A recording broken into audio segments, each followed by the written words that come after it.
नमस्कार दोस्तों, आपका अपना चैनल अपना भोजपुरी नमूने में बहुत बहुत स्वागत है। आप लोग खेसारी लाल यादव फैन है तो वीडियो को लाइक शेयर कमेंट जरूर करें। चलिए, कितना भी विवाद हो, खेसारी लाल यादव ट्रेंडिंग स्टार नाम है तो ट्रेंडिंग में रहेंगे ही।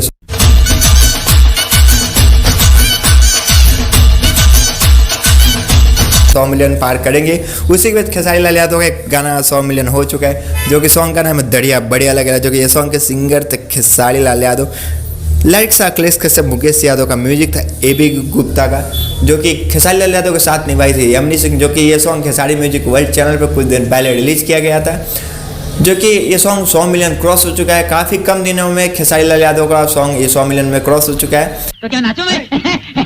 जो कि काफ़ी विवाद भोजपुरी इंडस्ट्री में चल रहा है, लेकिन खेसारी लाल यादव रुकने वाले नहीं है, चलते रहेंगे ऐसे ही। ट्रेंडिंग उनका गाना 100 मिलियन क्रॉस होते रहेगा। आई होप आप लोग को वीडियो अच्छा लगे तो लाइक कर दे, चैनल को सब्सक्राइब कर ले ताकि ऐसे अपडेट आता रहो। आप हमसे बात करना चाहते हैं, हमसे जुड़ना चाहते हैं, नीचे डिस्क्रिप्शन में इंस्टाग्राम का लिंक दिया गया, वहाँ से बात कर सकते हैं, जुड़ सकते हैं। मिलते हैं नेक्स्ट वीडियो में, तब तक के लिए धन्यवाद, बाय।